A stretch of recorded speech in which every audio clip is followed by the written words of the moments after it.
I never imagined that my sister-in-law's snide comments about my inability to appreciate luxury would lead to the most satisfying moment of our entire family vacation. But when the resort manager personally welcomed me as their newest business partner in front of everyone, Jessica's expression was absolutely priceless. Before we jump back in, tell us where you're tuning in from. And if this story touches you, make sure you're subscribed. Because tomorrow, I've saved something extra special for you. The irony wasn't lost on me as I sat in the departure lounge at Austin Bergstrom International Airport, watching Jessica Mitchell parade around in her designer outfit while making passive-aggressive comments about the financial stretch this vacation represented for some family members. My brother Michael, bless his heart, kept shooting me apologetic glances as his wife of 15 years continued her subtle campaign to establish herself as the family's luxury travel expert. What Jessica didn't know, what none of my family knew, was that 3 months earlier, I had quietly become a major investor in Coastal Luxury Hospitality Group, the company that owned the very resort we were heading to in Cabo San Lucas. My name is Emma Rodriguez, and at 34, I've learned, that sometimes the most powerful position is the one nobody sees coming. For the past decade, I've run a boutique consulting firm from my modest apartment in Austin, helping small businesses optimize their operations and digital presence. It's not glamorous work, and it certainly doesn't look impressive to someone like Jessica, who measures success by square footage and designer labels. What she couldn't have known was that 6 months ago, I sold my side project, a logistics software company I'd been developing quietly for 3 years, to a Fortune 500 corporation for $15 million. The sale had been completed with minimal fanfare, exactly as I preferred. While Jessica was posting Instagram stories from expensive restaurants and luxury shopping trips, I was meeting with investment advisors and exploring opportunities in industries that genuinely interested me. The hospitality sector caught my attention not because of any particular love for luxury, but because I recognized the potential for technology to revolutionize guest experiences in ways that most traditional hotel companies hadn't yet embraced. When my financial advisor mentioned that Coastal Luxury Hospitality Group was seeking a strategic partner who understood both technology and guest service optimization, I saw an opportunity that aligned perfectly with my skills and interests.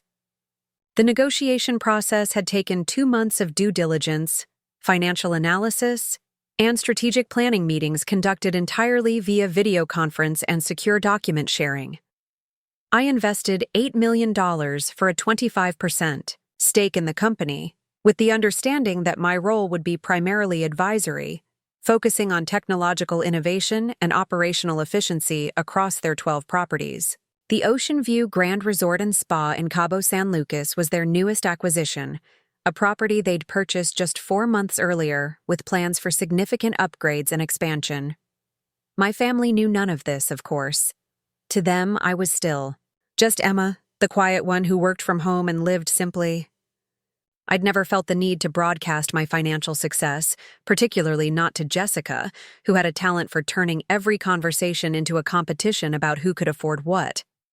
When my father Carlos suggested we plan a family vacation to celebrate my parents' 40th wedding anniversary, I saw an opportunity to do something special for the people I loved most while maintaining my preferred level of privacy about my recent windfall. The resort booking had been handled through my business channels rather than personal ones, allowing me to secure the family's accommodations without revealing that I was essentially booking rooms at a property I partially owned. I'd arranged for everyone to be upgraded to Ocean View suites, ostensibly as a surprise gift from me, though I'd presented it to the family as a fortunate booking error that the resort had decided to honor rather than correct. Jessica had been skeptical of this explanation, but hadn't questioned it directly, instead making pointed comments about how some people seemed to have all the luck when it came to travel perks. The flight to Los Cabos was my first real preview of what the week would bring in terms of Jessica's commentary. As we settled into our seats, she made a show of reviewing the resort's amenities on her phone, providing running commentary for anyone within earshot about the spa treatments, restaurant options, and exclusive beach access. Her expertise, gleaned, entirely from travel blogs and social media posts, was delivered with the confidence of someone who considered herself a seasoned authority on luxury hospitality. "The infinity pool apparently has underwater speakers," she announced to no one in particular, scrolling through photos on the resort's website. Though I suppose some people might find that overwhelming if they're not used to that level of attention to detail. The comment was clearly directed at me, accompanied by a sideways glance designed to ensure I understood her implication that I might be out of my depth in such sophisticated surroundings. My teenage niece Sophia, Michael and Jessica's 17-year-old daughter caught the subtext and shifted uncomfortably in her seat. Sophia had always been perceptive about her mother's tendency to establish social hierarchies, even within the family, and I could see her recognizing the familiar pattern of Jessica positioning herself as the sophisticated insider while subtly diminishing others. I offered Sophia a reassuring smile and returned to my book, a biography of a tech entrepreneur whose story resonated with my own recent experiences in building and selling a company. The approach into Los Cabos International Airport provided stunning views of the coastline, with the resort properties visible as geometric patterns of blue pools and white buildings against the desert landscape.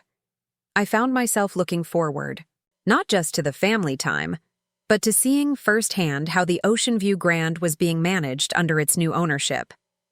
The property had been acquired from a family-owned company that had struggled with modernization, and part of my investment thesis was that strategic technology improvements could significantly enhance both guest satisfaction and operational efficiency. Jessica's commentary continued as we collected our luggage and arranged transportation to the resort.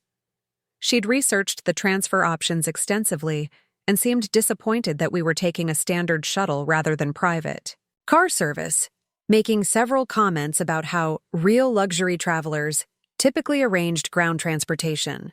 I bit my tongue, rather than mention that I'd actually been offered complimentary private transfers as part of my partner status, but had declined them to maintain consistency with the family's group booking. The drive through Cabo San Lucas toward the resort provided glimpses of both the tourist areas and the residential neighborhoods where the resort staff lived and worked. I found myself thinking about the employment opportunities that properties like the Ocean View Grand created for the local community, and the responsibility that came with investing in hospitality businesses that served as major economic engines for their regions. These considerations were part of what had attracted me to Coastal Luxury Hospitality Group in the first place. Their reputation for fair labor practices and community engagement had been as important to me as their financial performance. Jessica's running commentary on the scenery outside our shuttle windows continued throughout the 40-minute drive, with observations about the local architecture, retail options, and her predictions about which restaurants would meet her standards. Her expertise was apparently boundless, covering everything from the optimal times for spa treatments to the insider knowledge required to secure the best beach cabanas. I wondered how she'd react when she discovered that I was already familiar with many of the details she was sharing, having reviewed comprehensive operational reports for the property as part of my investor due diligence. My phone buzzed with a message from James Patterson, the resort's general manager, confirming that my family's arrival had been noted and that he looked forward to meeting me during our stay. The message was carefully worded to avoid revealing our business relationship while ensuring that I knew the management team was aware of my presence. I'd specifically requested that my partner status not be disclosed unless I chose to reveal it myself, wanting the option to enjoy the vacation as a regular guest, while maintaining the ability to address any operational concerns that might arise. The Ocean View Grand Resort and Spa appeared around a curve in the coastal road like something from a luxury travel magazine, its white buildings cascading down toward the ocean in terraced levels connected by lush landscaping and water features. Preparing and narrating this story took us a lot of time, so if you are enjoying it, subscribe to our channel. It means a lot to us. Now back to the story. The main lobby building featured floor-to-ceiling windows that showcased panoramic views of the Pacific, while the guest room towers were positioned to ensure that every accommodation had either ocean or garden views. The infinity pool seemed to blend seamlessly with the horizon, creating the illusion that the water extended directly into the sea. "Now this is what I call a proper resort," Jessica announced as our shuttle approached the main entrance, her tone suggesting that she was personally responsible for selecting such an impressive property. "Some people might find it overwhelming, but I've stayed at enough places like this to appreciate the attention to detail." Her comment was accompanied by another pointed look in my direction, as if my modest lifestyle somehow disqualified me from appreciating architectural beauty or thoughtful design. The resort's entrance featured a dramatic water wall that cascaded down a natural stone facade, creating a cooling effect and providing ambient sound that masked the noise from the shuttle area. Uniformed staff members moved efficiently to assist arriving guests, their choreographed precision suggesting the kind of training and management systems that I hope to help optimize across the coastal luxury portfolio. I made mental notes about the check-in process flow and guest service touchpoints, my consulting instincts automatically analyzing the operational elements that contributed to first impressions. Antonio Valdez, the head concierge, greeted our group personally as we entered the lobby, his warm professionalism immediately establishing the tone for our stay. I recognized his name from the management reports I'd reviewed, where he'd been highlighted as an exceptional employee whose guest service scores consistently exceeded company standards. Seeing him in action, I understood why the previous owners had specifically requested that key staff members be retained during the property transition. "Welcome to the Ocean View Grand," Antonio said with genuine enthusiasm, his English accented but perfectly clear. "We are delighted to have the Rodriguez family joining us for what I understand is a very special anniversary celebration. Please allow me to personally ensure that every aspect of your stay exceeds your expectations."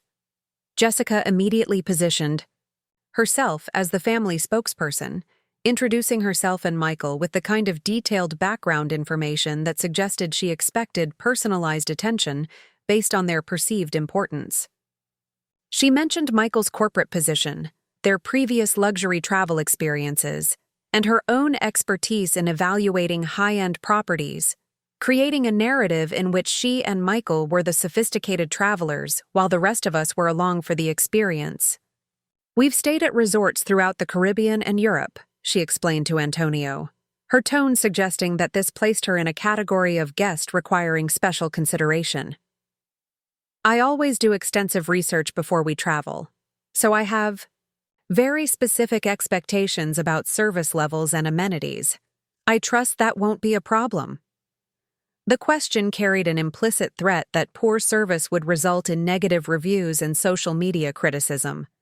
Antonio handled Jessica's implicit demands with practiced diplomacy, assuring her that the resort standards would meet or exceed her expectations, while maintaining equal warmth toward the rest of our family. I appreciated his professional skill in managing what was clearly a familiar type of guest interaction without allowing Jessica's self-importance to overshadow the welcome for everyone else in our group. The check-in process revealed the first hint of something unusual about our reservations.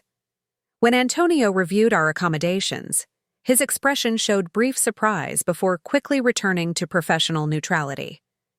The upgrades I'd arranged had apparently been noted in the system with special coding that indicated some level of VIP status, though Antonio was too experienced to comment on the details in front of the group.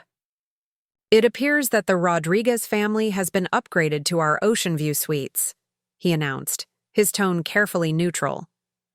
"These accommodations feature private terraces with direct ocean views, upgraded amenities, and access to our exclusive beach club area.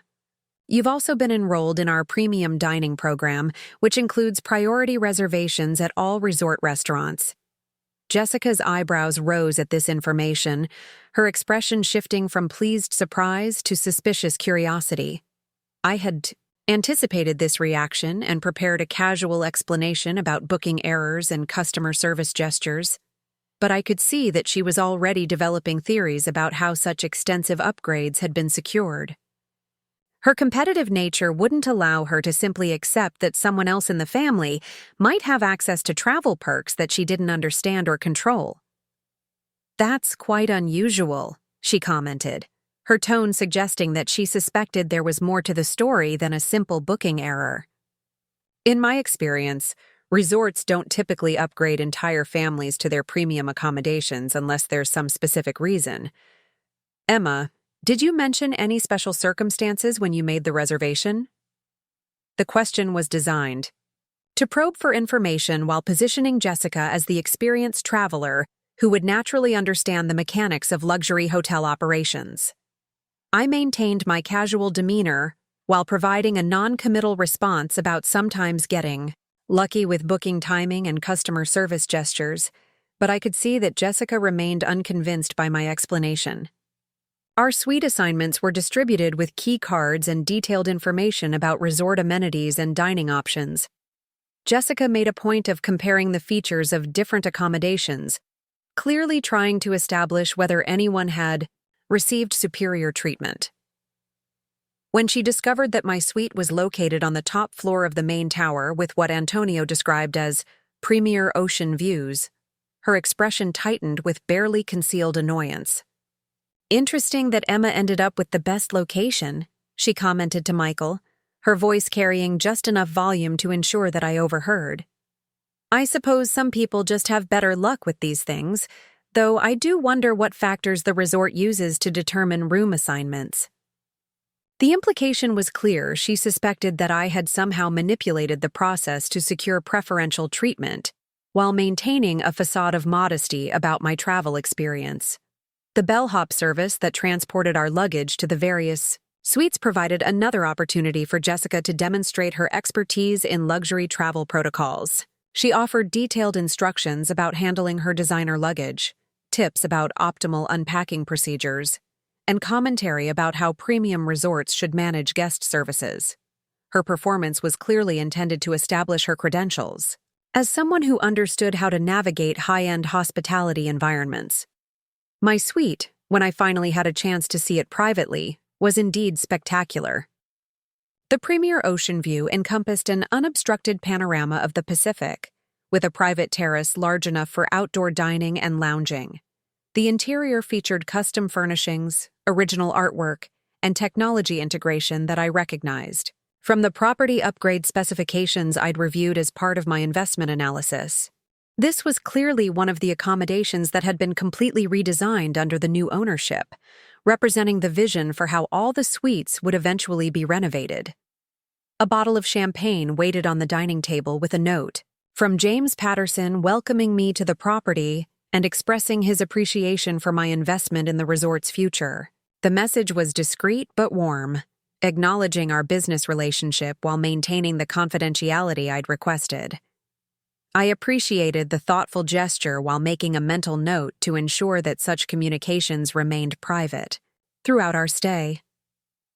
The family gathering for our first dinner at the resort's signature restaurant, La Perla, provided Jessica with a perfect stage to showcase her dining expertise and continue her subtle campaign to establish herself as the luxury travel authority within our group.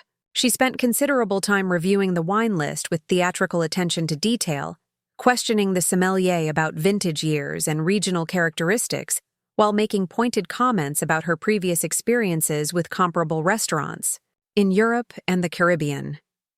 "The wine selection is quite respectable," she announced after her consultation with the sommelier, her tone suggesting magnanimous approval of standards that met her sophisticated requirements. "Though I do notice they're missing some of the boutique labels that you typically find at truly elite properties. I suppose not everyone appreciates the difference between good wine and exceptional wine." The comment was delivered with a glance toward me that clearly implied I fell into the category of people who wouldn't appreciate such distinctions.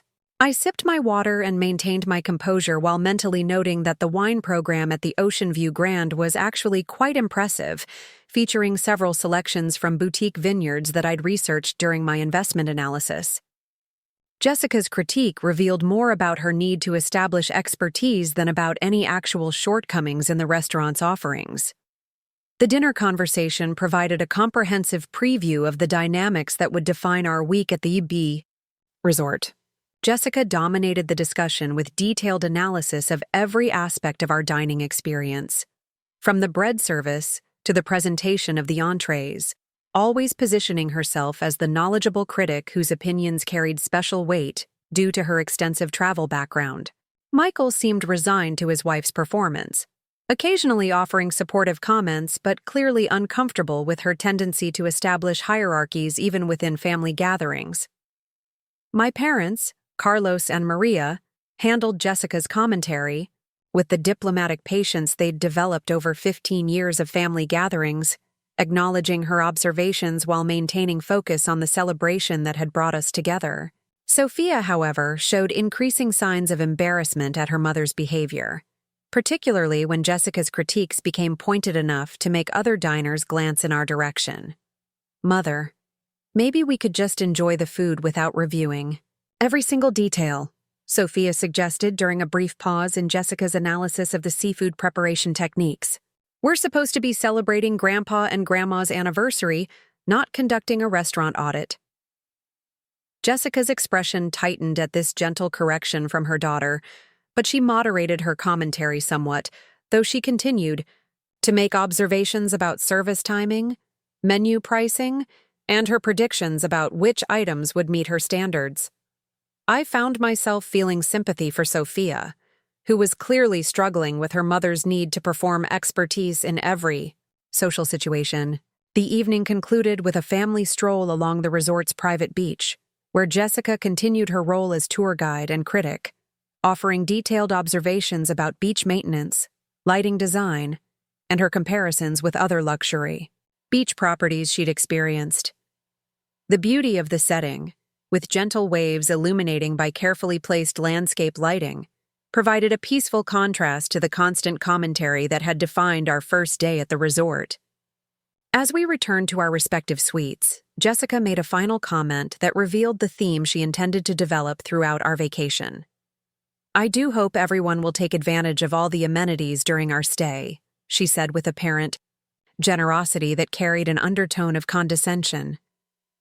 "I know some people might feel overwhelmed by this level of luxury, but there's no shame in asking for guidance about how to make the most of the experience." The comment was clearly directed at me, accompanied by the kind of smile that suggested she was offering helpful advice rather than delivering a subtle insult.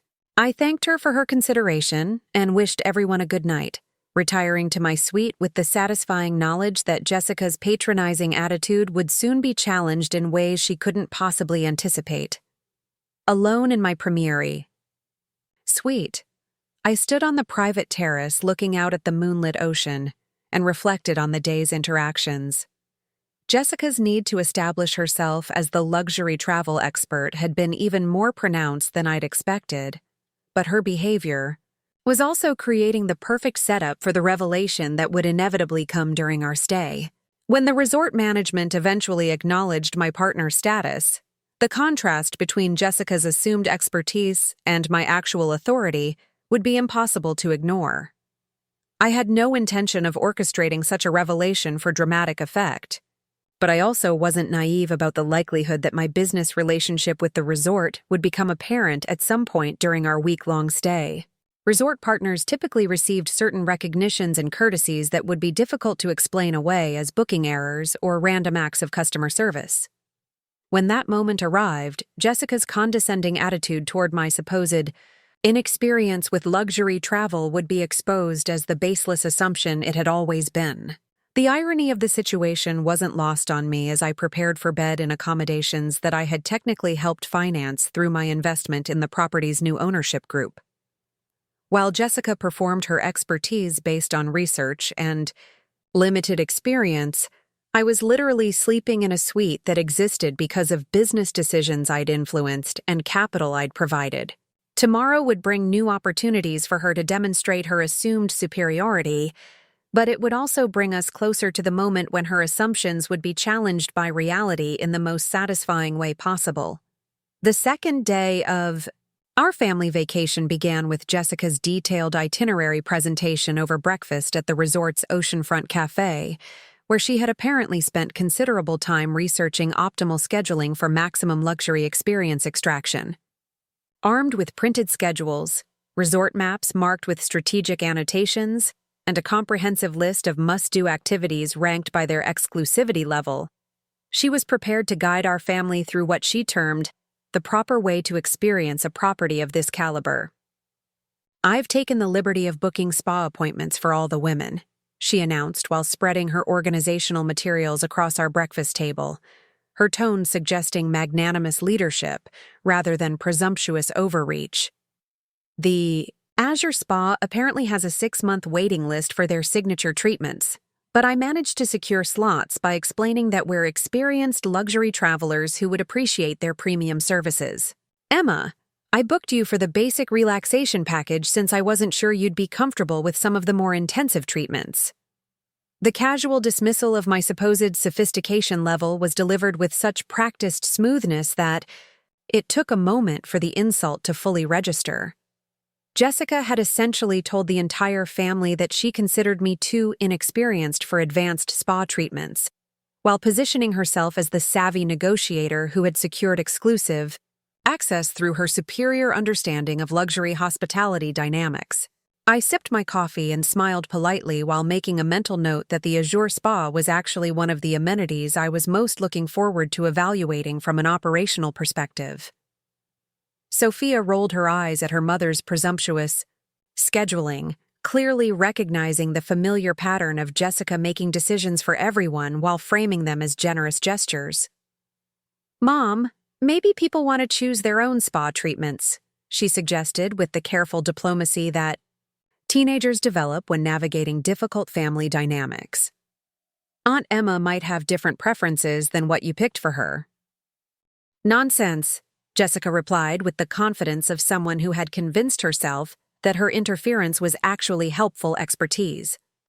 "I've researched all the treatments extensively, and I know which ones are appropriate for different experience levels. It's important to start with basics before moving to more sophisticated options. Emma will thank me later when she's not overwhelmed by treatments she's not prepared for." The conversation continued in this vein throughout breakfast, with Jessica providing detailed explanations of her strategic planning process and the insider knowledge she'd applied to optimize our vacation experience. Her commentary covered everything from the optimal timing for pool access to avoid crowds, to her predictions about which restaurants would meet her standards, to her analysis of the most photogenic locations for social media documentation. Every recommendation came with implicit or explicit references to her superior understanding of luxury travel protocols and her concern that less experienced family members might miss important opportunities without her guidance. My brother Michael seemed particularly uncomfortable with his wife's tendency to establish herself as the family's luxury travel consultant, occasionally attempting to redirect conversations toward more inclusive topics before inevitably surrendering to Jessica's momentum. I could see him struggling with the familiar tension between supporting his wife's enthusiasms and protecting his family members from her more condescending tendencies. "Jessica has done an incredible amount of research," he offered weakly during a brief pause in her scheduling presentation. "Though of course everyone should feel free to modify the plans based on their own interests." The attempt at diplomatic balance was immediately overwhelmed by Jessica's renewed explanation of why her suggested itinerary represented the optimal approach to experiencing the resort's amenities. The morning's activities began with Jessica's guided tour of the resort's public spaces, during which she provided running commentary on architectural details, design elements, and her professional assessment of how various amenities compared to properties she'd experienced in other destinations. Her expertise apparently extended to landscape architecture, interior design, and hospitality management, subjects on which she offered detailed opinions despite having no formal training or professional experience in any of these fields. "The infinity pool design is quite impressive," she explained to our group as we paused at the main pool deck. "Though I notice they've used a slightly different tile pattern than what you typically see at the most exclusive Caribbean properties. It's a perfectly acceptable choice, but it does suggest a certain level of cost consciousness in the design decisions." The observation was delivered with the kind of authoritative confidence that suggested deep expertise in luxury pool construction, though I suspected it was based entirely on observations from travel blogs and social media posts.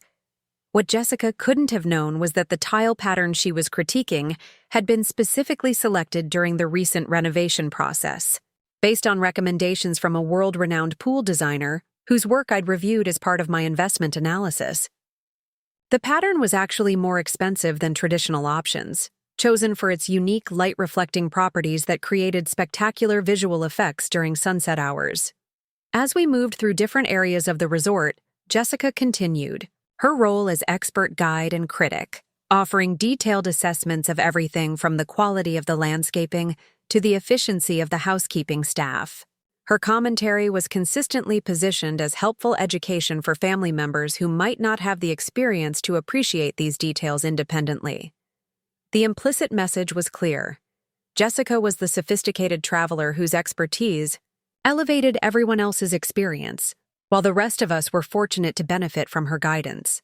The poolside lunch provided another opportunity for Jessica to demonstrate her dining expertise while continuing her subtle campaign to establish my inexperience with luxury amenities.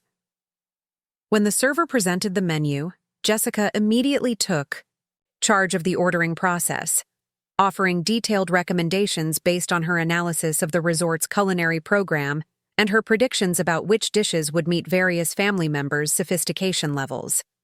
"Emma, you might want to try the fish tacos," she suggested with the kind of helpful tone that masked condescension.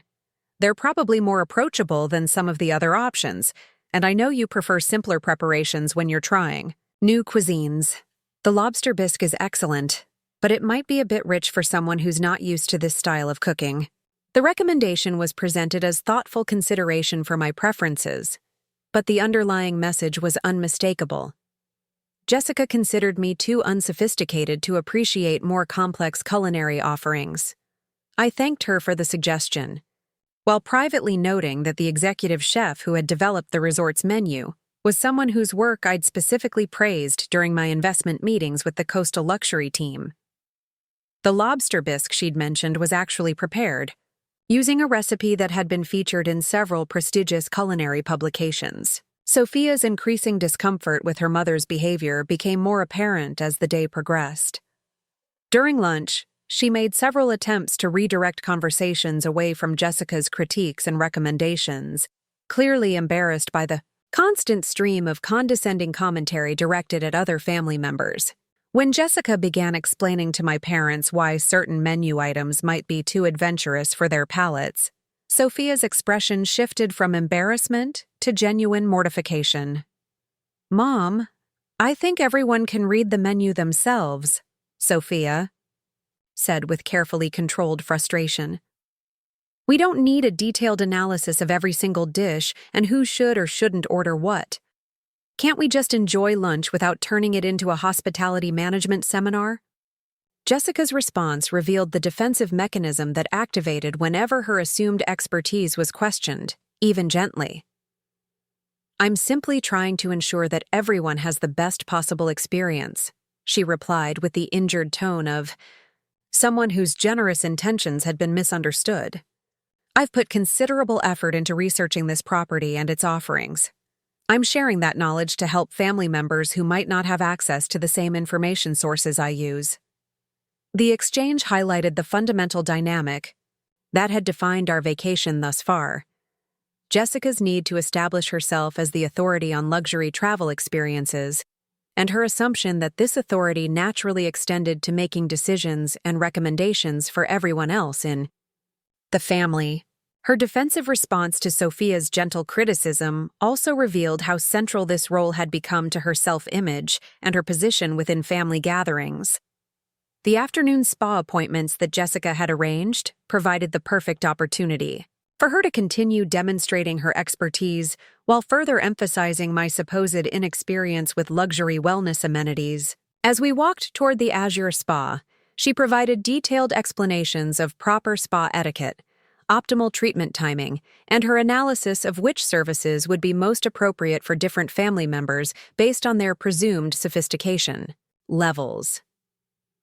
"The spa attendants here are trained to European standards," she explained as we approached the elegant reception area. so they'll expect a certain level of familiarity with luxury spa protocols. Emma, don't worry if some of the procedures seem unfamiliar. Just follow my lead and you'll be fine. The most important thing is to relax and not feel overwhelmed by treatments you haven't experienced before. The spa's reception area was indeed spectacular, featuring natural stone walls, flowing water elements, and carefully curated artwork that created an atmosphere of serene luxury. The staff members who greeted us demonstrated the kind of professional warmth and attention to detail that I'd hoped to see when reviewing the property's service standards. Isabella Chen, the spa director, personally welcomed our family and provided a brief orientation to the facility's amenities and treatment options. What happened next caught me completely off guard and began the chain of events that would eventually expose Jessica's assumptions about my experience with luxury travel. Isabella's professional greeting shifted to something more personal when she reached me in the family lineup, her expression showing recognition that clearly went beyond standard customer service protocols. "Ms. Rodriguez," she said with genuine warmth that was distinctly different from her polite but impersonal welcome to the other family members. "What a pleasure to finally meet you in person. James mentioned that you were staying with us this week. I hope you're finding everything at the property to your satisfaction so far." The comment was innocuous enough on its surface, but the tone and context suggested a level of personal attention that went well beyond what a spa director would typically provide to a regular guest.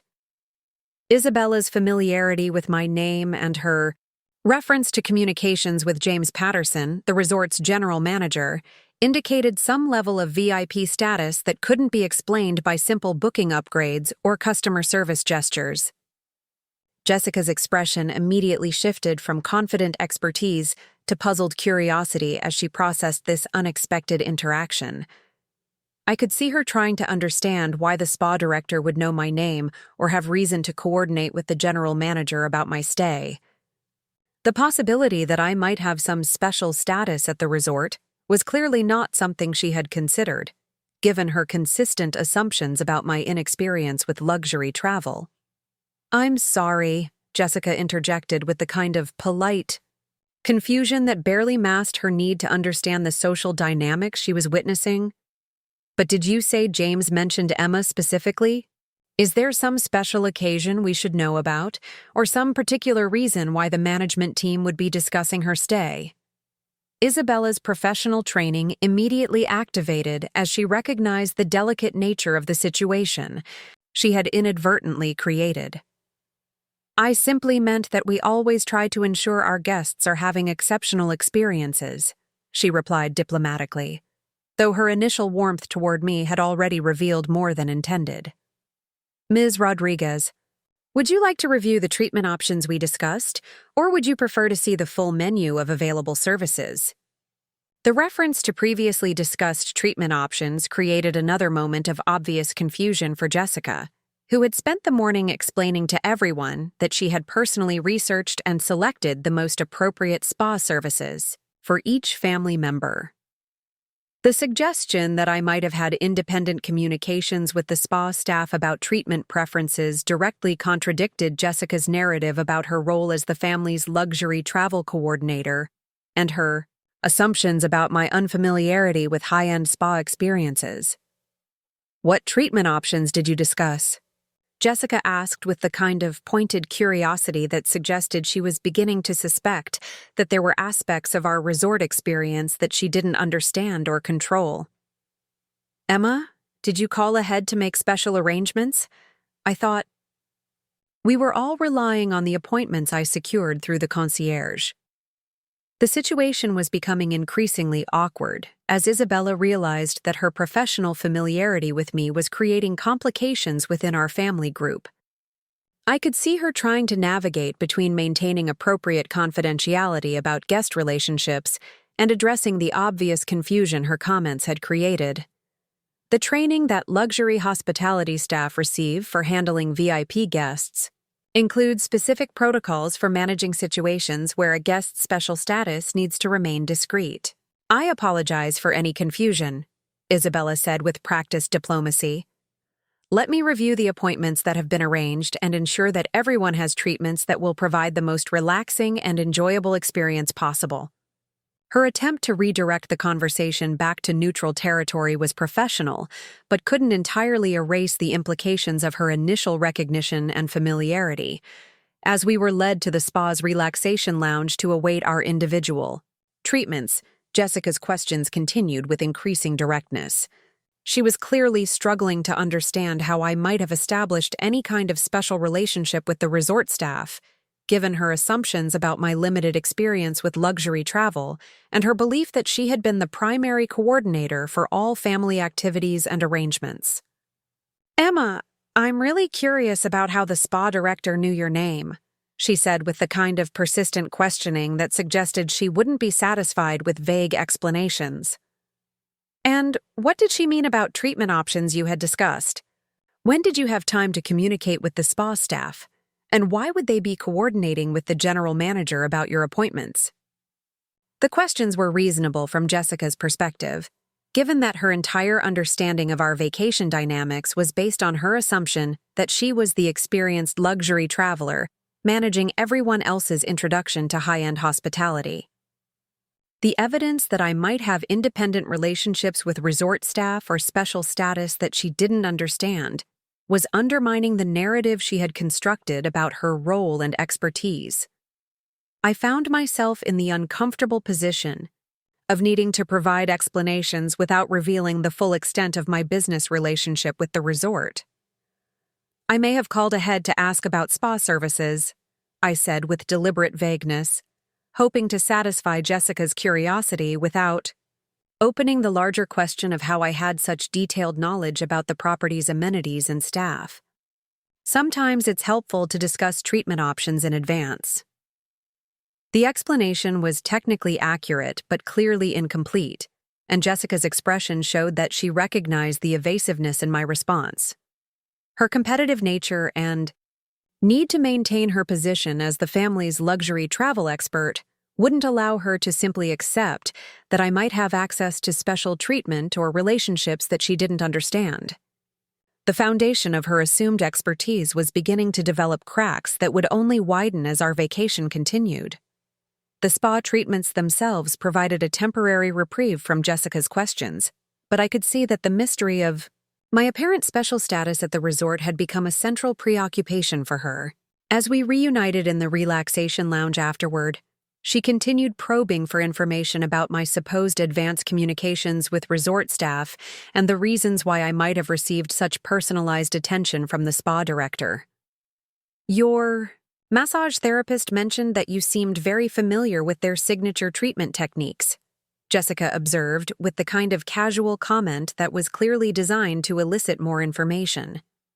"She said you knew exactly what to expect from their specialized approach. I'm starting to think you've been here before, or maybe you have more experience with luxury spas than you've mentioned to the family." The comment was both a statement and a question, representing Jessica's attempt to reconcile her assumptions about my inexperience with the growing evidence that I had knowledge and status that contradicted her narrative.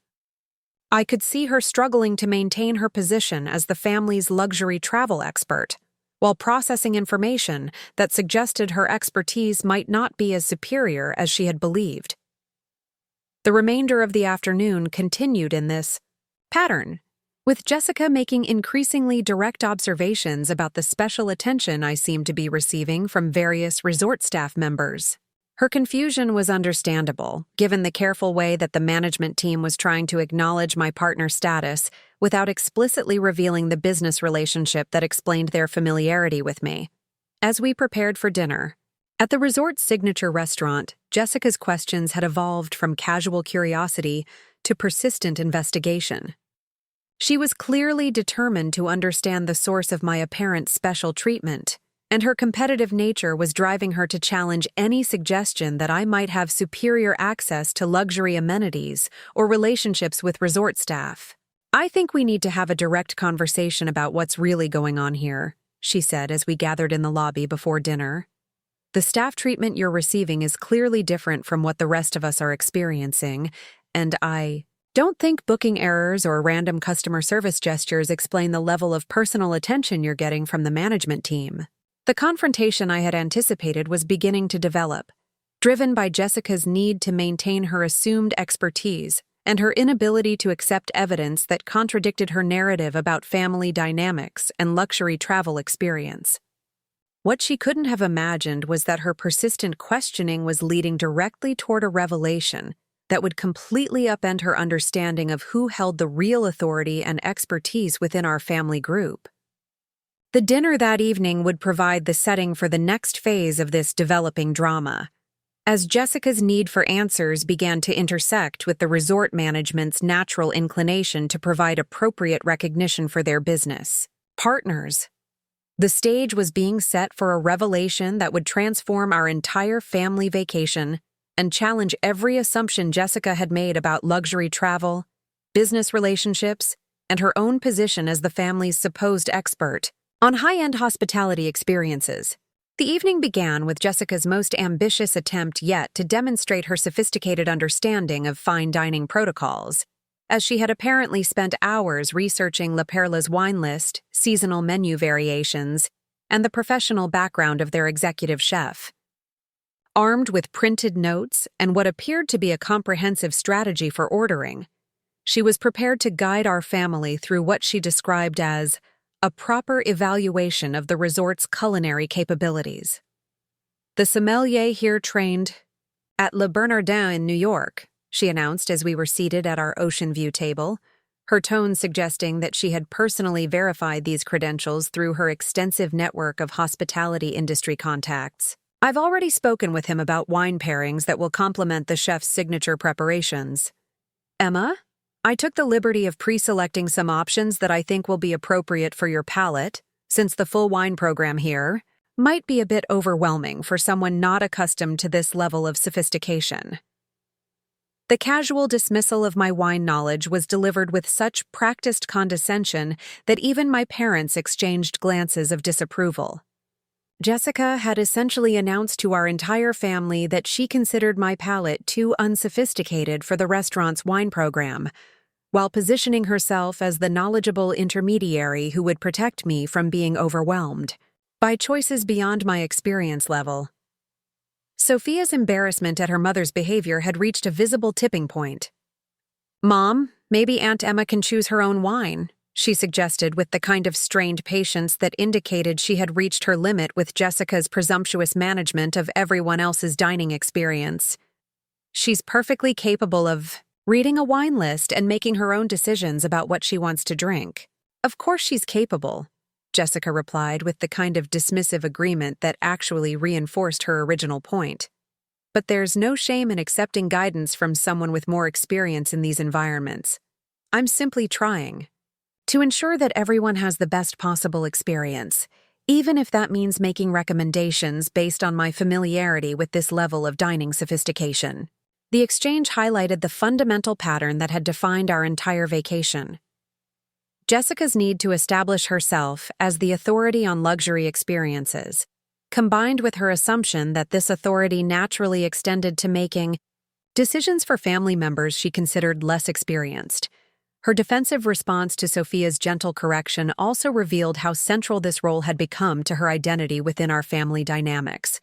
The sommelier, Miguel Santos, approached our table with the professional warmth that characterized the resort's service standards. What happened next represented the first major crack in Jessica's carefully constructed narrative about her expertise and my supposed inexperience with luxury dining. Miguel's greeting to our family was polite and professional, but when he reached me, his expression shifted to something that suggested personal recognition and respect.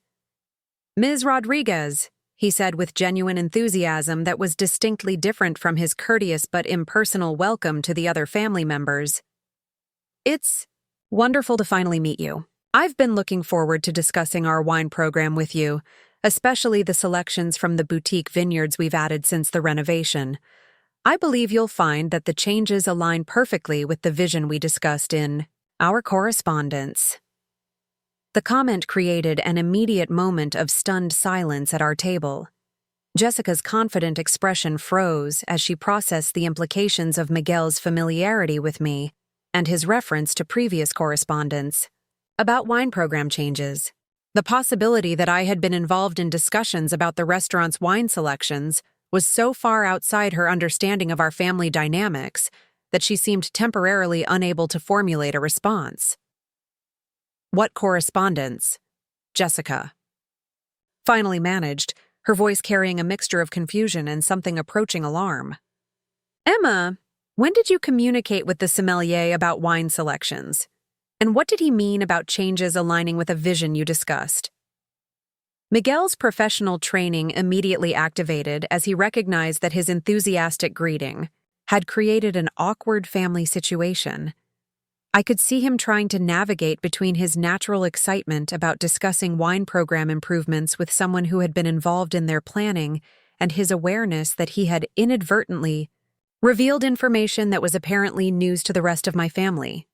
"I apologize if I've spoken out of turn," Miguel said with careful diplomacy, though his initial warmth toward me had already exposed more than intended. "I simply meant that we're always eager to discuss our wine program with guests who have an appreciation for our selections. Perhaps we could review this evening's recommendations and find pairings that will enhance everyone's dining experience." The attempt to redirect the conversation was professionally executed, but couldn't erase the implications of his original comments.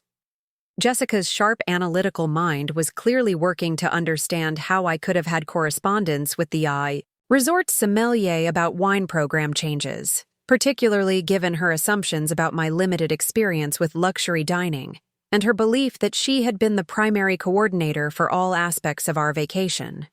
"Miguel," Jessica said with the kind of persistent questioning that suggested she wouldn't be satisfied with diplomatic evasions, "I'm really curious about this correspondence you mentioned. When did you and Emma discuss wine program changes? And what kind of vision were you referring to?" I thought I had coordinated all the special requests for our family's dining experiences. The questions were reasonable from Jessica's perspective, but they were also putting Miguel in an increasingly uncomfortable position. As the sommelier at a luxury resort, he was trained to maintain appropriate discretion about guest relationships, while providing exceptional service. The challenge was that my status as a business partner in the property created a level of professional familiarity that was difficult to explain without revealing the full nature of our relationship. "The wine program at Ocean View Grand has undergone significant enhancements recently," Miguel replied carefully. "And we've had input from various sources about selections that would best serve our guests' preferences.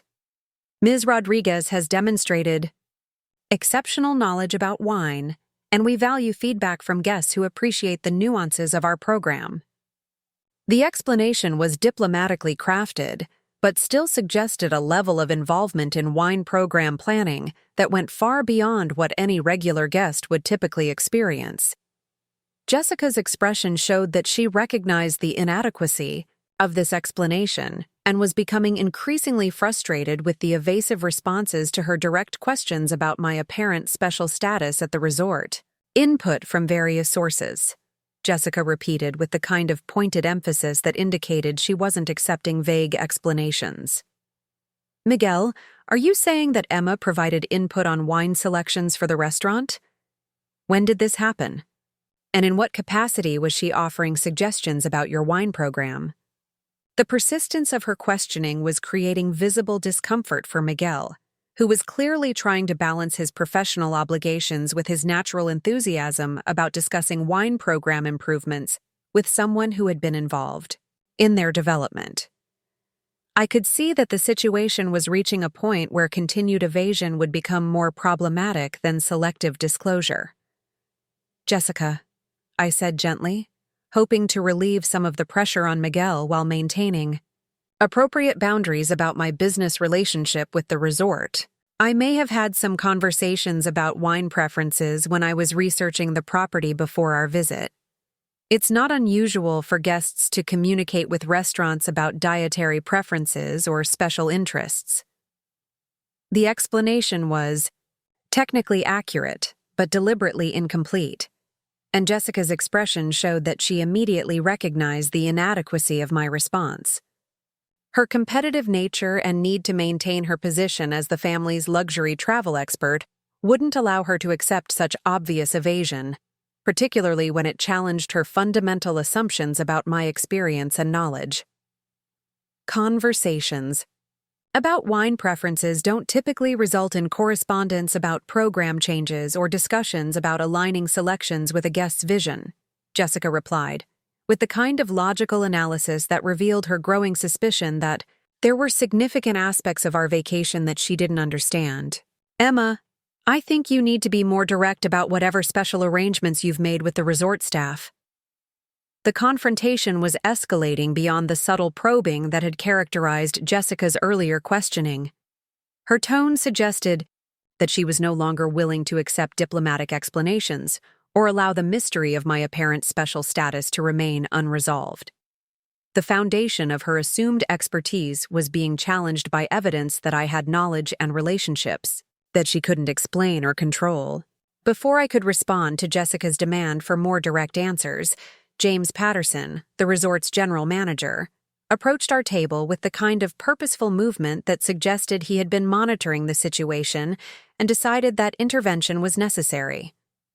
His presence immediately shifted the dynamics of our family dinner from internal questioning to a more formal interaction with resort management.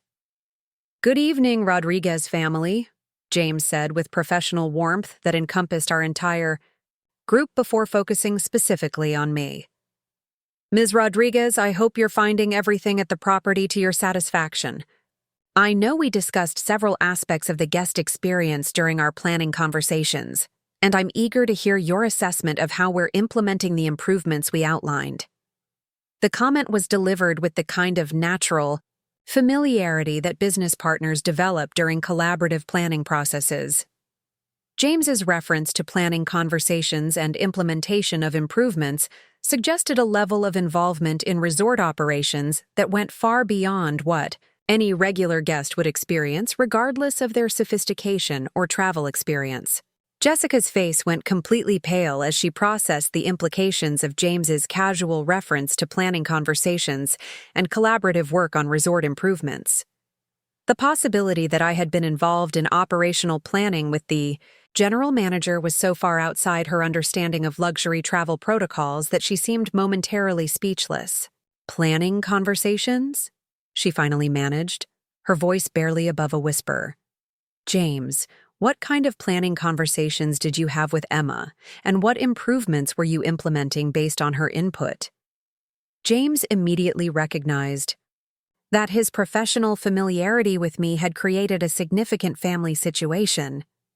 I could see him trying to assess how much information had already been revealed and what level of discretion was still possible, given the direct questions he was now facing from other family members. "We always appreciate feedback from guests who have experience in hospitality and business," James replied diplomatically, though his obvious comfort level with me suggested a relationship that went beyond typical guest services.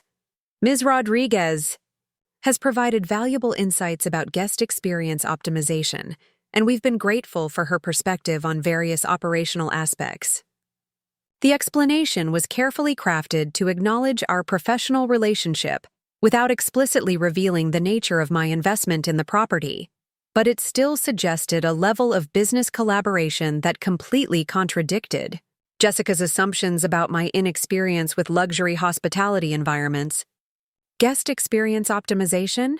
Jessica repeated slowly, as if testing the words to see if they made sense in the context of her understanding of our family dynamics. "Emma, what kind of insights were you providing about operational aspects? When did you develop expertise in hospitality management? And why didn't you mention this when I was explaining luxury travel protocols to you?" The questions revealed the depth of Jessica's confusion and the extent to which the evening's revelations were undermining her carefully constructed narrative about family roles and expertise levels. Her tone carried a mixture of embarrassment about her condescending behavior and genuine bewilderment about how she could have so fundamentally misunderstood my background and capabilities. Michael looked equally confused, but seemed more concerned about the family tensions that were developing than about the specific details of my relationship with the resort. "Emma," he said with the kind of gentle curiosity that suggested he was trying to understand the situation without escalating the conflict. "It sounds like you have some professional background that we weren't aware of. Is there something you'd like to share with the family about your work or your connection to this property?" The moment had arrived when continued evasion would become more problematic than selective disclosure. James's presence and his natural familiarity with me had made it impossible to maintain the fiction that my special treatment at the resort was simply the result of booking errors or exceptional customer service. The family was clearly expecting explanations that I could no longer avoid providing. "I do have some business experience that's relevant to hospitality operations," I said carefully, hoping to provide sufficient information to satisfy their curiosity without revealing the full extent of my investment in the property. "I've been involved in some consulting work related to guest experience optimization and operational efficiency in the hospitality industry." The explanation was accurate but deliberately limited, focusing on my consulting background without mentioning the specific nature of my financial relationship with Coastal Luxury Hospitality Group. I hoped it would provide enough context to explain my familiarity with resort operations without opening the larger question of my investment status. Jessica's analytical mind immediately focused on the implications of this revelation. "Consulting work in hospitality," she said with the kind of careful emphasis that suggested she was trying to understand how this information related to her. "Observations about my special treatment at the resort." "Emma, are you saying that you're here in some kind of professional capacity? Is this vacation actually a business trip disguised as family time?" The question revealed Jessica's attempt to reconcile my apparent expertise with her assumptions about my motivations for joining the family vacation. The possibility that I might have professional reasons for being at the resort was the only explanation she could construct that would make sense of the evening's revelations while preserving some version of her understanding of family dynamics. "This is definitely a family vacation," I assured everyone, truthfully but incompletely. "I'm here to celebrate Mom and Dad's anniversary and spend time with everyone. Any professional aspects are secondary to the family time we're sharing together." James, recognizing that the situation required delicate handling, offered a diplomatic summary that acknowledged our professional relationship without revealing sensitive details. "Ms. Rodriguez has been very helpful in providing feedback about guest services and operational improvements," he said professionally. "We're grateful for her insights and hope that her family is enjoying their stay at the Ocean View Grand." The interaction concluded with James excusing himself to attend to other guests, but the impact of his comments continued to reverberate through our family dinner. Jessica's confident expertise had been replaced by visible confusion and something that might have been embarrassment about her condescending behavior throughout our vacation. As we continued with our dinner, the conversation remained strained as Jessica struggled to process the revelation that I had professional expertise in hospitality operations and some kind of business relationship with the resort that she hadn't understood or anticipated. Her attempts to maintain her role as the family's luxury travel expert were complicated by the growing evidence that I had knowledge and experience that exceeded her own. The wine service that followed provided another opportunity for Miguel to demonstrate his familiarity with my preferences, as he presented selections that he clearly expected me to appreciate based on our previous correspondence about the wine program.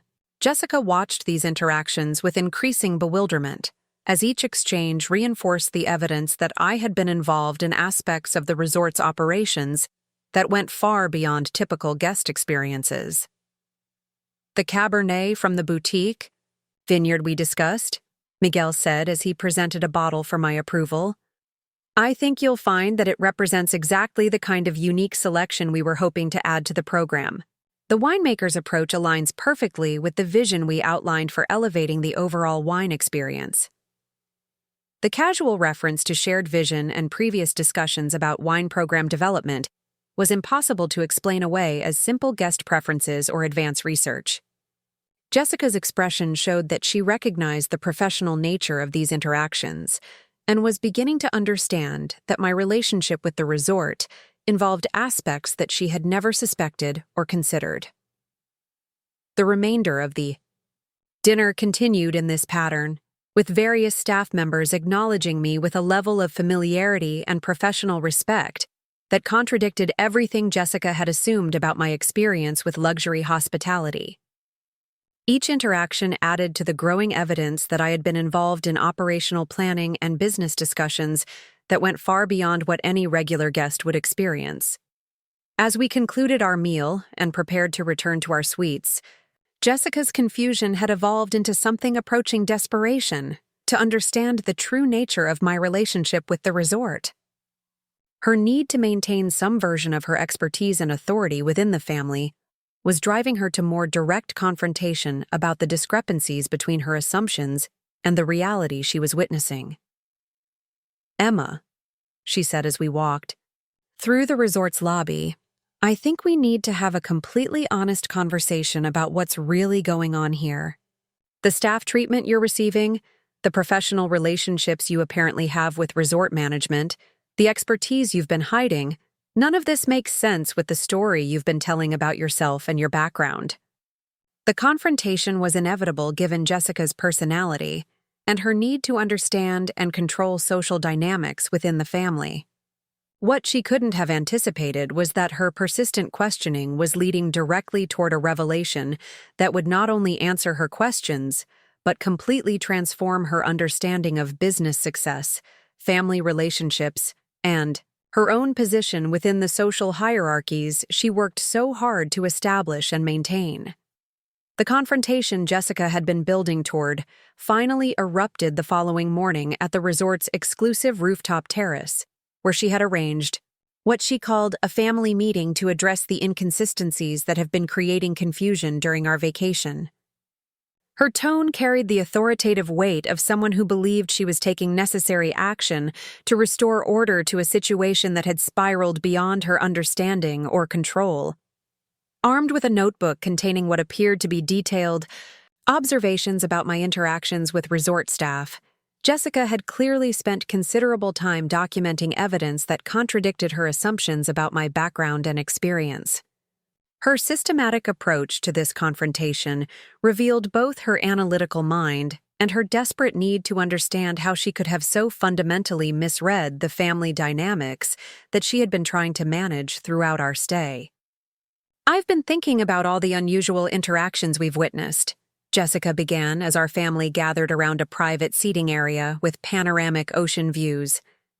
"And I've reached the conclusion that Emma has been deliberately misleading us about her relationship with this property and her background in hospitality management. The evidence suggests a level of deception that I find both concerning and personally offensive. The accusation of deliberate deception was delivered with the kind of righteous indignation that Jessica typically reserved for situations where she felt her authority or expertise had been challenged.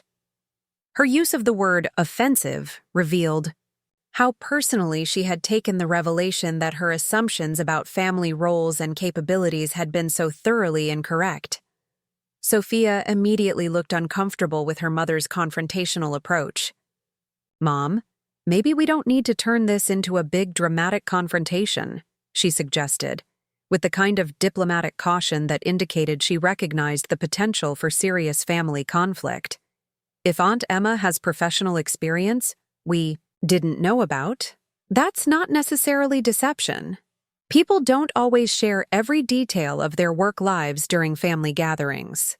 This goes far beyond simply not sharing work details," Jessica replied with the kind of dismissive certainty that indicated she had already reached her conclusions and wasn't interested in alternative interpretations.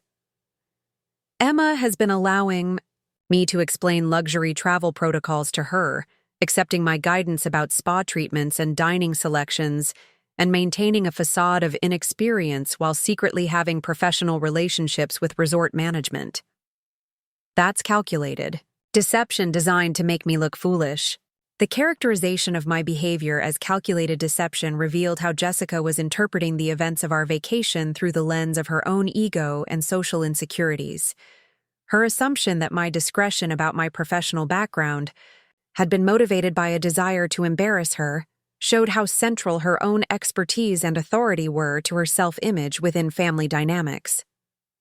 Michael attempted to moderate the confrontation with the kind of diplomatic intervention that had become his standard response to Jessica's more aggressive social investigations. "Jessica, I think you might be reading too much into this situation," he said carefully. "Even if Emma has professional experience in hospitality, that doesn't mean she was trying to deceive anyone or make you look bad. Maybe she just prefers to keep her work life private during family time." "Michael, you're being naive," Jessica responded with the kind of sharp certainty that indicated she wasn't interested in his attempts at peaceful resolution. "The staff interactions we've witnessed go far beyond what any consultant or industry professional would typically experience. Emma has been treated like VIP management throughout our stay, which suggests a relationship with this property that she's been deliberately concealing from the family." Jessica's analytical assessment was actually quite accurate, though her interpretation of my motivations was completely wrong. I had indeed been treated with the kind of recognition and familiarity that resort staff typically reserved for ownership or senior management, and I had been deliberately discreet about the nature of my relationship with the property. Where Jessica was incorrect was in assuming that this discretion had been motivated by a desire to embarrass her, rather than simply maintain privacy about my business affairs. "Emma," Jessica continued, turning to address me directly with the kind of prosecutorial intensity that suggested she expected complete disclosure, "I think you owe the family an honest explanation about your relationship with this resort, your background in hospitality management, and why you've been allowing me to make assumptions about your experience that you knew were completely incorrect." The demand for complete honesty was reasonable from Jessica's perspective, but it was also putting me in the position of having to reveal business relationships that I had preferred to keep private during what was supposed to be a family vacation. The challenge was that continued evasion would only fuel Jessica's sense of betrayal and potentially create more serious family conflicts. Before I could formulate a response that balanced honesty with appropriate discretion, James Patterson appeared on the rooftop terrace with the kind of purposeful movement that suggested he had been monitoring the situation and decided that direct intervention was necessary. His presence immediately shifted the dynamics from internal family confrontation to a more formal interaction with resort management. "Good morning, Rodriguez family," James said with professional warmth before focusing specifically on me. "Ms. Rodriguez, I wanted to personally thank you for the feedback you provided about our guest services optimization during yesterday's operational review. The suggestions you made about streamlining the spa booking process and enhancing the concierge communication protocols have already been implemented, and we're seeing positive results in guest satisfaction metrics." The casual reference to operational reviews and implementation of my suggestions created a moment of absolute silence among my family members. Jessica's face went through several expressions in rapid succession, from confusion to understanding to something approaching shock as she processed the implications of James's comments about my involvement in resort operations at a management level. "Operational review?" Jessica managed, her voice barely above a whisper. "Emma was conducting operational reviews of resort services? James, what exactly is Emma's relationship with this property?" James immediately recognized that his professional familiarity with me had created a significant family situation that required careful handling. I could see him trying to assess how much information could be appropriately disclosed without violating business confidentiality, while addressing the obvious family tension that his comments had intensified. "Ms. Rodriguez is one of our valued business partners," James replied, with careful diplomacy, though the significance of the term business partner was immediately apparent to everyone present. "She's been instrumental in helping us optimize guest experiences and operational efficiency. Since our recent ownership transition, We're grateful for her investment in the property's success and her ongoing commitment to excellence in hospitality service. The word investment hung in the air like a bomb that had just exploded in the middle of our family gathering. Jessica's expression shifted from confusion to complete bewilderment as she tried to process the revelation that I was apparently an investor in the resort where we were staying, with sufficient involvement to conduct operational reviews and make recommendations that were immediately implemented by management. "Investment?" Michael said, his voice carrying a mixture of surprise and something that might have been pride. "Emma, are you saying that you're actually an investor in this resort? That you own part of the Ocean View Grand?"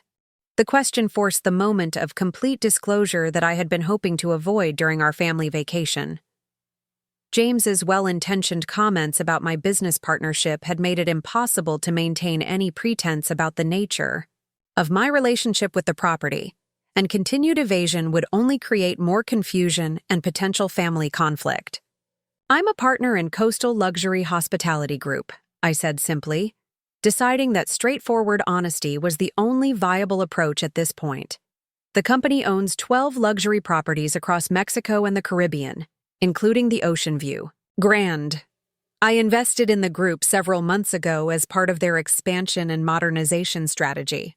The revelation created another moment of stunned silence as my family processed the implications of what I had just disclosed. Jessica looked like she had been physically struck. Her entire understanding of our family dynamics and her own role as the luxury travel expert completely overturned by the realization that I was actually a part owner of the resort, where she had been demonstrating her supposed expertise. "You own part of this resort," Jessica said slowly, as if testing the words to see if they could possibly be true. "Emma, you're telling us that while I've been explaining luxury travel protocols to you and booking spa treatments that I thought would be appropriate for your experience level, you've actually been evaluating the property as an owner and conducting operational reviews with management." The question captured the essential absurdity of the situation from Jessica's perspective. Her entire week of condescending guidance and expertise demonstration had been directed at someone who literally owned part of the property and had been involved in planning the very amenities and services that she had been explaining to me. The irony isn't lost on me, I admitted, feeling genuine sympathy for Jessica's embarrassment, while also experiencing a certain satisfaction at the complete reversal of our perceived roles. "I appreciate all the research and planning you did for the family vacation. Your attention to detail and organization have been impressive, even if some of your assumptions about my background were incorrect." Sophia looked like she was trying very hard not to laugh at the absurdity of the situation, while my parents seemed more amazed than embarrassed by the revelation of my business success. Michael's expression showed a mixture of pride in his sister's achievements and concern about how this disclosure would affect family relationships, particularly his wife's ego and social confidence. "Emma," my father Carlos said with the kind of quiet pride that parents feel when their children exceed their expectations, "when did you become successful enough to invest in luxury resort properties? We knew you were doing well with your consulting business, but this level of investment suggests achievements we weren't aware of." The question opened the door to explaining the broader context of my recent business success, including the sale of my software company and my subsequent entry into hospitality investment. I provided a brief summary of the software development project I had pursued alongside my consulting work, its acquisition by a Fortune 500 corporation, and my decision to invest the proceeds in industries that aligned with my interests and expertise. The software sale gave me the capital to explore investment opportunities in hospitality, I explained, and Coastal Luxury Hospitality Group represented exactly the kind of company I wanted to support. They focus on guest experience optimization and sustainable luxury, which aligned perfectly with my values and business interests. Jessica's response to this expanded explanation revealed the depth of her shock and the extent to which the revelations were undermining her self-image within the family. "So, while I've been treating you like someone who needed guidance about luxury travel," she said with a voice that carried genuine mortification. "You've been making business decisions about resort operations and evaluating guest services from an ownership perspective?" "I wasn't evaluating your behavior or judging your knowledge," I assured her, recognizing that her embarrassment was genuine and probably quite painful. "I was simply trying to enjoy a family vacation while maintaining some privacy about my business relationships. I never intended to make you feel foolish or undermine your enthusiasm for planning family activities." The reassurance was sincere, but it couldn't entirely address the fundamental shift in family dynamics that my disclosure had created. Jessica's entire identity within our family gatherings had been built around her expertise in luxury travel and her role as the sophisticated guide who helped less experienced family members navigate high-end hospitality environments.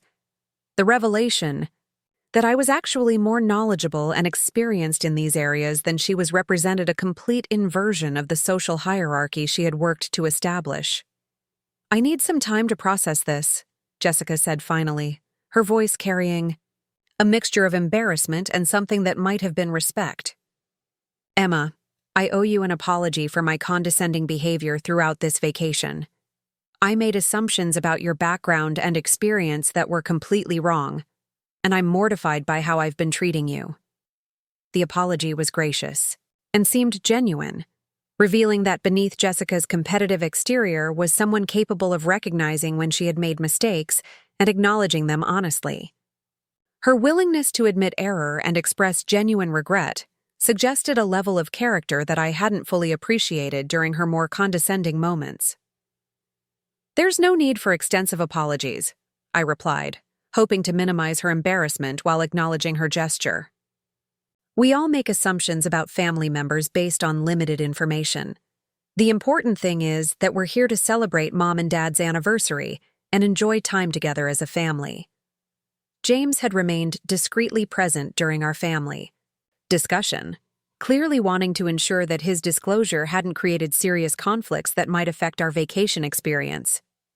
"If I may," he interjected diplomatically, "the Ocean View Grand has been privileged to host the Rodriguez family, and we're honored that Ms. Rodriguez chose to combine her business partnership with a family celebration.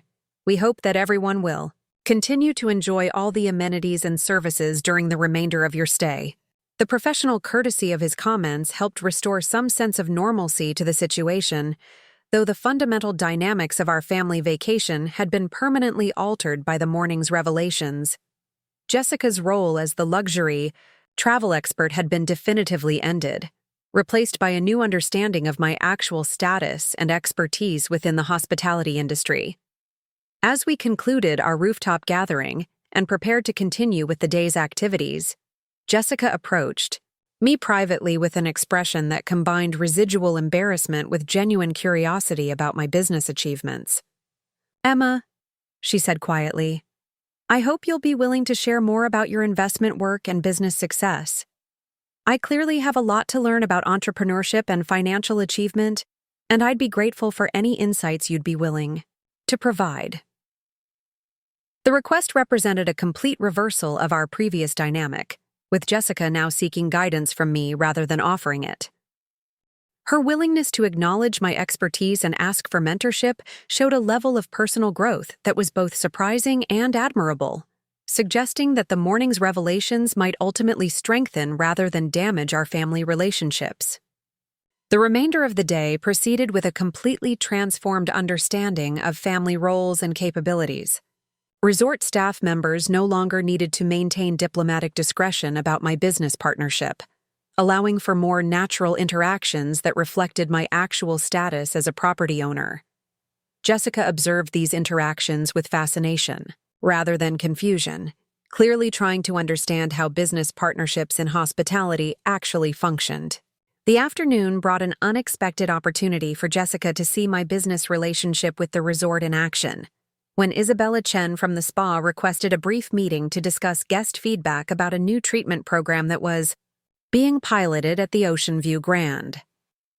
The operational discussion that followed provided Jessica with first-hand insight into how investment partnerships actually worked in the luxury hospitality industry.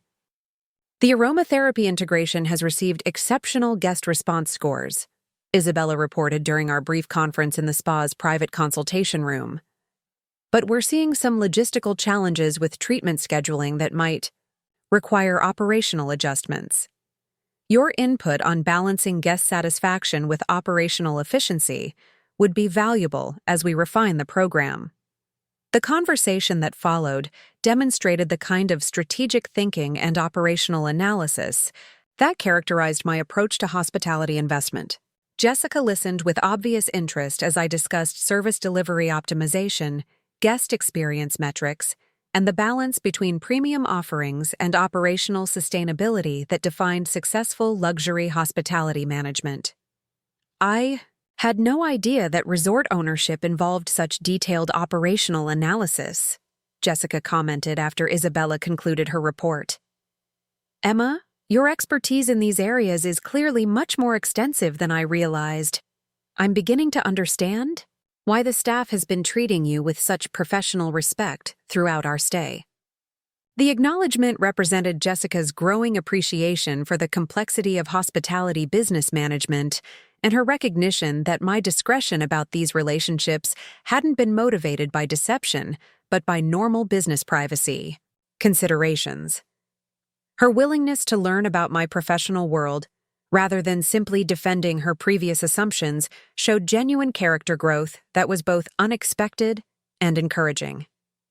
As our vacation entered its final days, the transformed family dynamics created opportunities for more genuine conversations about business success, investment strategies, and the kind of professional achievements that often remain private within family relationships. Jessica's initial embarrassment evolved into genuine curiosity about entrepreneurship and financial management, creating connections between us that had never existed when our interactions were filtered through her assumptions about luxury travel expertise. The revelation of my business partnership had completely overturned Jessica's understanding of family roles and capabilities, but it had also created possibilities for more authentic relationships based on mutual respect rather than assumed hierarchies. Her willingness to acknowledge error and seek mentorship suggested that the morning's confrontation, while initially uncomfortable, might ultimately strengthen our family bonds in ways that polite pretense never could have achieved. The final evening of our family vacation brought a celebration dinner that encapsulated the complete transformation of our relationships and understanding of each other's capabilities. James Patterson had arranged for a private dining experience on the resort's exclusive oceanfront terrace, where the gentle sound of waves provided a peaceful backdrop for conversations that would have been impossible at the beginning of our stay. Jessica's behavior throughout the day had continued to evolve from embarrassed apology to genuine intellectual curiosity about hospitality management and investment strategies. Her questions about business partnerships, operational efficiency, and guest experience optimization revealed a sharp analytical mind that had previously been focused on demonstrating expertise rather than actually acquiring knowledge. The shift in her approach was both refreshing and enlightening for everyone in the family. Emma, I've been thinking about our conversation regarding service delivery metrics, Jessica said as we gathered for cocktails before dinner, her tone carrying the kind of professional respect that had been completely absent from her earlier interactions with me. The balance between luxury amenities and operational sustainability seems like it would require constant adjustment based on guest feedback and market conditions. How do you evaluate whether premium service additions are actually creating value for both guests and the business? The question demonstrated Jessica's growing understanding of the complexity involved in luxury hospitality management and her genuine interest in learning about business concepts that were entirely new to her. Her willingness to ask detailed questions about subjects where she clearly lacked expertise represented a fundamental shift from the condescending certainty that had characterized her previous approach to family interactions. The key is establishing meaningful metrics that capture both guest satisfaction and operational impact, I explained, appreciating her thoughtful engagement with these concepts. We track everything from service delivery timing to guest retention, rates, But the real challenge is identifying which improvements create lasting value versus those that simply increase costs without proportional benefits. The conversation that followed provided Jessica with insights into strategic business thinking that extended far beyond hospitality management. Her fascination with the analytical frameworks used to evaluate investment decisions and operational improvements suggested that her interest in these topics might extend beyond simple curiosity about my business success. Sophia watched her mother's transformation with obvious relief and what appeared to be genuine pride. The confrontational expertise demonstrating Jessica, who had dominated the early days of our vacation, had been replaced by someone genuinely interested in learning and growing from new information. The change was particularly meaningful for Sophia, who had been embarrassed by her mother's condescending behavior, but was now seeing her engage with intellectual challenges in a more mature and productive way. Mom's actually really smart when she stops trying to prove how much she already knows, Sophia confided to me during a private moment before dinner. I think she's been so focused on appearing sophisticated that she forgot how satisfying it can be to actually learn something new. Watching her ask you questions about business strategy has been like seeing a completely different side of her personality. The observation was perceptive and generous, revealing Sophia's mature understanding of her mother's psychological patterns and her appreciation for the personal growth that Jessica was demonstrating. The teenager's ability to recognize and articulate these positive changes suggested emotional intelligence that would serve her well in navigating complex relationships throughout her life. As we moved to our dinner table, Antonio Valdez, the head concierge, presented me with a beautifully bound portfolio containing guest feedback reports and operational improvement suggestions that had been compiled throughout our stay. The gesture was both professional courtesy and acknowledgement of my partner's status, but it also provided Jessica with additional insight into how business relationships actually functioned in the luxury hospitality industry. The portfolio contains comprehensive analysis of guest satisfaction metrics, service delivery assessments, and recommendations for operational enhancements based on direct observation during your stay, Antonio explained professionally. Your insights about spa booking efficiency and restaurant service timing have already been implemented, and we're seeing measurable improvements in guest experience scores. Jessica's expression as she observed this business interaction revealed her growing appreciation for the level of operational involvement that characterized my partnership with the resort. The casual way that staff members sought my input on business decisions and implemented my suggestions demonstrated a level of professional respect and authority that was entirely different from the customer service courtesy she had initially assumed explained my special treatment. The efficiency improvements you suggested for the concierge communication system have reduced guest waiting times by an average of 12 minutes per interaction, Antonio continued. While the spa scheduling modifications have increased treatment availability by 18% during peak demand periods. These changes represent exactly the kind of operational optimization that enhances guest satisfaction while improving business performance. The specific metrics and concrete results that Antonio described provided Jessica with tangible evidence of how business partnerships created value in the hospitality industry. Her fascination with these operational details and their measurable impacts suggested that her interest in business strategy was becoming more than simply curiosity about my professional success. During dinner, our family conversation naturally evolved to include discussions about entrepreneurship, investment strategies, and the kind of professional achievements that had enabled my transition from consulting work to hospitality ownership. Jessica's questions demonstrated both intellectual curiosity and genuine respect for the business acumen required to identify and execute successful investment opportunities. The software development project that provided your investment capital, Jessica said, with the kind of detailed interest that showed she had been thinking seriously about entrepreneurial possibilities. How did you identify the market opportunity and develop the technical capabilities necessary to create something valuable enough for Fortune 500 acquisition? The question revealed Jessica's analytical approach to understanding business success and her recognition that significant achievements required strategic thinking, technical skills, and market awareness that extended far beyond simple luck or advantageous circumstances. Her willingness to explore these complex topics demonstrated intellectual depth that had been overshadowed by her previous focus on demonstrating existing expertise. I spent considerable time explaining the development, process, market analysis, and strategic decisions that had enabled the software project's success. Jessica listened with obvious fascination, asking follow-up questions that revealed her growing understanding of how entrepreneurial ventures actually functioned and her appreciation for the complexity involved in building something valuable enough to attract major corporate acquisition. "I think I've been approaching professional development completely wrong," Jessica admitted with refreshing honesty as our dinner conversation continued. "I've been so focused on appearing knowledgeable about luxury experiences that I never considered actually building expertise in areas where I could create genuine value.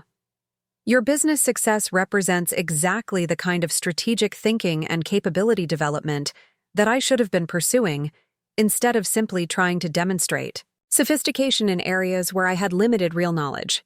The admission represented significant personal growth and self-awareness that impressed everyone at the table. Jessica's willingness to acknowledge her previous approaches while articulating a more productive vision for future development showed genuine character evolution that extended far beyond simple embarrassment about her condescending behavior during our vacation.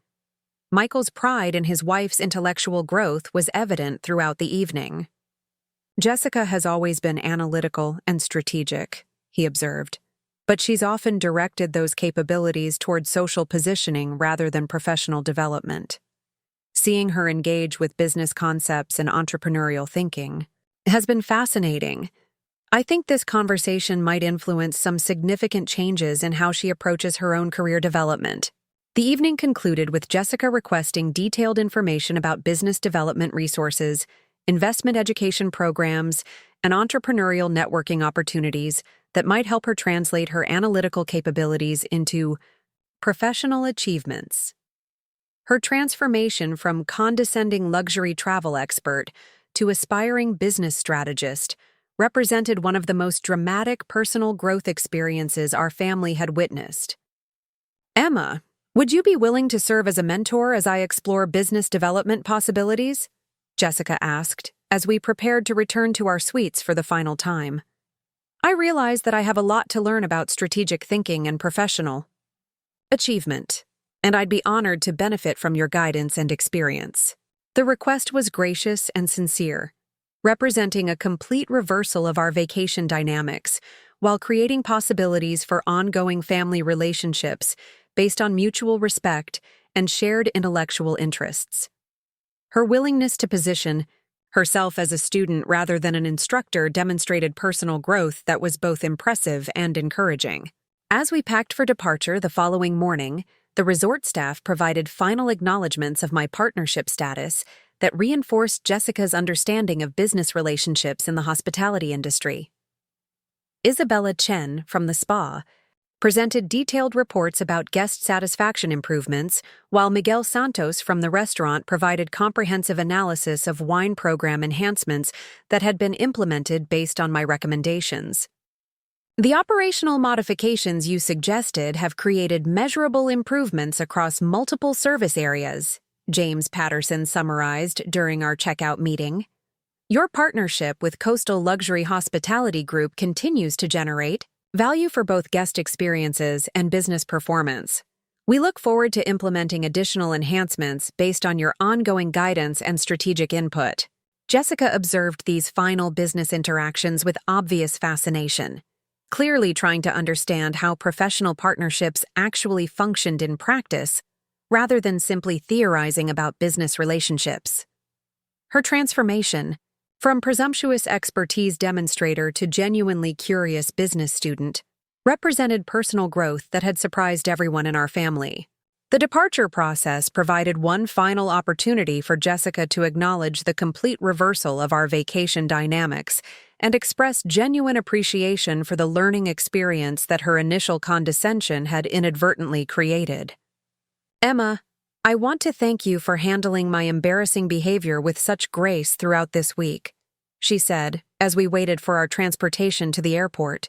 "Your discretion about your business success and your patience with my condescending assumptions demonstrated exactly the kind of professional maturity that I should aspire to develop."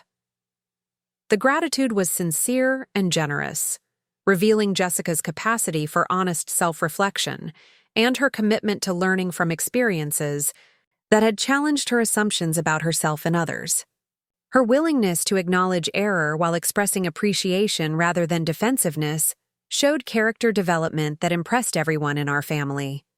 As our shuttle departed the Ocean View Grand, I reflected on the unexpected ways that Jessica's initial condescension had ultimately created opportunities for genuine family connection and personal growth. Her assumptions about my inexperience with luxury travel had been completely overturned by the revelation of my business partnership with the resort, but her response to this discovery had demonstrated intellectual curiosity and personal maturity that strengthened rather than damaged our family relationships. The vacation that began with Jessica explaining luxury travel protocols to someone she assumed was inexperienced had concluded with her requesting mentorship from a business partner who owned part of the property where she had been demonstrating her supposed expertise. The irony was perfect, but the outcome was even better. Authentic relationships based on mutual respect rather than assumed hierarchies, and genuine learning opportunities that benefited everyone involved. 6 months later, Jessica successfully launched her own consulting business focused on operational efficiency for small hospitality companies, applying the analytical capabilities she had always possessed to create genuine professional value rather than simply demonstrating assumed expertise. Her transformation from condescending luxury travel expert to accomplished business strategist represented exactly the kind of personal growth that meaningful family relationships can foster when pride doesn't prevent learning from unexpected sources. Up next, you've got 2 more standout stories right on your screen. If this one hit the mark, you won't want to pass these up. Just click and check them out.